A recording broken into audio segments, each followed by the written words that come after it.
আসসালামু আলাইকুম। আজকে আমাদের ধারাবাহিক যে ক্লাসগুলো হচ্ছে মাইক্রোসফট অফিস 2003 এটার হচ্ছে ষষ্ঠতম ক্লাস। তো আজকে আমি যে ক্লাসটি নিয়ে আলোচনা করব সেটা হচ্ছে ভিউ মেনু। মানে আমাদের ওখানে যে মেনুগুলো আছে সেটার ভিউ মেনু নিয়ে আলোচনা করব। তো আপনারা যারা আমাদের স্টুডেন্ট, অনলাইন বেচ বা অফলাইন বেচ, আপনাদের কাছে অবশ্যই এই ফাইলটি আছে। এই ফাইলের সাথে আপনারা ম্যাচ করে ক্লাসগুলো করে নিতে পারবেন যেখানে প্রবলেম হয়। প্রথমত হচ্ছে এখানে খেয়াল করেন how to setting normal screen. এই যে বিষয়টা কি আমরা একটু দেখি। আমরা যখন একটা ফেস এভাবে নিয়ে থাকি, এটা নর্মালি কিন্তু এভাবেই থাকে, হ্যাঁ। তো অনেক সময় দেখা যায় কি ভিউতে ক্লিক করে আমি নর্মাল স্ক্রিন করে নিচ্ছি, একটু দেখেন। নর্মাল স্ক্রিন করে নেওয়ার পরে চারপাশে যে বর্ডারটা, একটা ফেজের যে কোয়ালিটি এটা কিন্তু নাই, অনেক বড় হয়ে গেছে, কোনো বর্ডার নাই। তাহলে এই অবস্থায় কিন্তু কাজ করা সুবিধাজনক নয়। এটা আমাদের এখানে বলা আছে। এখানে একটু খেয়াল করেন, এই অবস্থায় কাজ করা সুবিধাজনক নয় একটা লেখা আছে। আচ্ছা, how to setting pin layout. এখানে আমি আরেকটা বিষয় আপনাদেরকে একটু দেখাবো, যে এখানে আরেকটা ইয়ে আছে, ওয়েব লেআউট। হ্যাঁ, ওয়েব লেআউট একটা বিষয় আছে, আপনারা দেখেন এখানে গেলাম, যাওয়ার পরে আমি ভিউতে গিয়ে ওয়েব লেআউট, যেটা আমার ফাইলে নাই, আমি তারপরে এটা দেখাচ্ছি ওয়েব লেআউট। ওয়েব লেআউটের বর্ডারটা দেখাচ্ছে কিন্তু এটা অনেক বড় সাইজ, কিন্তু তেমন সুন্দর দেখাচ্ছে না। এখন মূল বিষয়টা হচ্ছে আমরা এই জায়গাতে এখন যে কাজটা করব সেটা হচ্ছে এখানে ক্লিক করে আমি ভিউতে ক্লিক করে নরমাল স্ক্রিনে ক্লিক করব। সরি, নরমাল না, পিন লেআউট।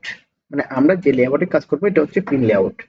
আমরা যে লেআউটে কাজ করব সেটা হচ্ছে pin layout.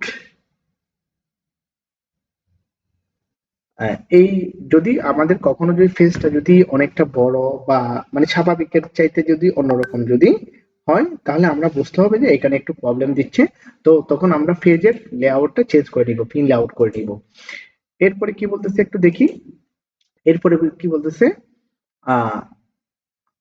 How to on of toolbar. টুলবারের কাজটা কি?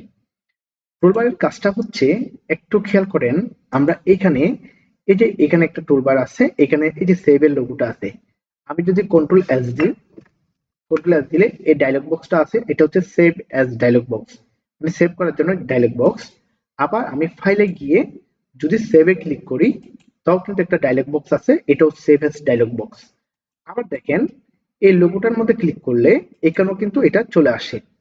অনেক সময় আমাদেরকে লেখা বড় করতে হয়, আমরা এখান থেকে বড় ছোট করে নিই। তাহলে এই যে টুলবার গুলা, এগুলো কোথা থেকে আসে? আমি ভিউতে গিয়ে টুলবারে ক্লিক করলাম, এরপর স্ট্যান্ডার্ড বারটা তুলে দিলাম, দেখেন সেভের যে বারটা ছিল সেটা চলে গেছে। আবার ভিউতে গেলাম, টুলবারে গেলাম, টুলবারে যাওয়ার পরে আমরা ফরম্যাটিং বারটা তুলে দিলাম, তাহলে এটাও চলে গেল। তার মানে আপনারা খেয়াল করেন, আমার প্রয়োজনে অনেকগুলো টুলবার নিয়ে আসতে হয়, তো এটা আমরা কোথা থেকে আনি? টুলবার থেকে। টুলবার থেকে স্ট্যান্ডার্ড বারটা নিয়ে আসলাম, এটা চলে আসলো শর্টকাট কাজ করার জন্য। আবার ভিউতে গিয়ে টুলবারে গিয়ে ফরম্যাটিং বারে ক্লিক করলাম, এটা চলে আসলো শর্টকাট কাজ করার জন্য। এইগুলো হচ্ছে আমাদের টুলবার। এখানে দেখুন অসংখ্য টুলবার আছে, যখন আমরা পিকচারের কাজ করব পিকচার নিয়ে আসবো, ইমেলের কাজ করলে ইমেল নিয়ে আসবো, ফর্মের কাজ করলে ফর্ম নিয়ে আসবো, ওয়েবের কাজ করলে ওয়েব নিয়ে আসবো। এখানে প্রয়োজনীয় টুলবার গুলো এখানে আছে, এখান থেকে যেটাকে টিক চিহ্ন দিব সেটা এখানে চলে আসবে। আশা করি বুঝতে পারছেন। যদি কোনো ধরনের টুলবার প্রয়োজন হয় আমরা ভিউ মেনু থেকে নিয়ে আসবো, এবং সেগুলোকে ক্লোজ করার জন্য ভিউ মেনুতে গেলে হয়ে যাবে। এবার একটা নর্মাল বিষয় একদম সিম্পলি একটু খেয়াল করেন। ভিউতে গিয়ে টুলবার, টুলবারে গিয়ে যা কিছু দেখি সবগুলা যে কোনো মেনুতে রাইট বাটন, মাউসের রাইট বাটন ক্লিক করলে কিন্তু এই টুলবার গুলো দেখা যায়। এটা সহজে করা যায়, যে কোনো মেনুতে রাইট বাটন ক্লিক করলে হয়ে যাবে। আপনি যে কোনো মেনুতে রাইট বাটন ক্লিক করলে টুলবার গুলো পেয়ে যাবেন। সো এটা আমরা ক্লিয়ার বুঝতে পারছি। এরপরে ক্লাসে আমাদের কি আছে, how to on off zoom, how to control zoom. জুমটা কি আমরা একটু বলি। আমরা এখানে যদি এই লেখাগুলোকে বড় করি, এখান থেকে বড় করতে পারি। এখন সাইজ আছে কত, 18 সাইজ আছে। আমি আবার জুম করার জন্য কন্ট্রোল চেপে ধরে মাউসের স্ক্রল বাটনটা ঘুরাইলে এটা বড় হচ্ছে, লেখাগুলো বড় দেখাচ্ছে, কিন্তু এখানে সাইজের কোনো পরিবর্তন হয় নাই। এটা হচ্ছে জুম করছি, কত পার্সেন্ট জুম করছি সেটা আমাকে এখানে দেখাচ্ছে। মূলত জুমটা হচ্ছে ভিউ মেনুতে গিয়ে জুমে ক্লিক করব। জুমের মধ্যে 200%, 100%, 75% এই পার্সেন্ট গুলো আছে। এখন দেখেন আমার 150 দরকার, কিন্তু এখানে 150 নাই। আমরা এখানে এই ঘরটার মধ্যে 150 লিখে দিলে 150 জুম হয়ে যাবে। আমার লেখা এই মুহূর্তে 150 জুমের মধ্যে আছে। এখন কথা হচ্ছে কত পর্যন্ত জুম আমরা দিতে পারবো। এখানে খেয়াল করেন, আমি এখানে দিচ্ছি 1000। দেওয়ার পরে ওকে করলাম। আমাকে একটা মেসেজ দিয়ে দিছে, বলছে the number must be between 10 and 500, মানে এটা অবশ্যই 10 থেকে 500 এর মধ্যে থাকতে হবে। তার মানে আমরা বুঝতে পারলাম এই যে মাইক্রোসফট অফিস 2003 তে জুম পেজের জুম হচ্ছে সর্বনিম্ন হচ্ছে 10, সর্বোচ্চ হচ্ছে 500, সর্বনিম্ন 10, সর্বোচ্চ হচ্ছে 500 এবং নরমালি জুম থাকবে 100। এটা দিয়ে আমরা ওকে করে দিলাম। এটা হচ্ছে নরমালি আমার পেজের সাইজ এবং জুম। এরপরে কি আছে আমাদের ফাইলে, কন্ট্রোল জুম গেল, হাউ টু অন অফ ব্লুরার। এটা দেখেন এটার কাজটা তেমন বেশি প্রয়োজন হয় না, তারপর আমি একটু দেখাচ্ছি। এখানে খেয়াল করেন, ও কোথায়, এখানে, হ্যাঁ, এই যে চারপাশে একটা বর্ডার আছে, যে মার্জিন আছে, মার্জিনটা আমরা ফাইলে গিয়ে পেজ সেটআপ থেকে কাজ করতাম। এই যে পেজ সেটআপ থেকে এখানে মার্জিন গুলো চেঞ্জ করতাম, ফাইল মেনুতে আপনারা দেখবেন।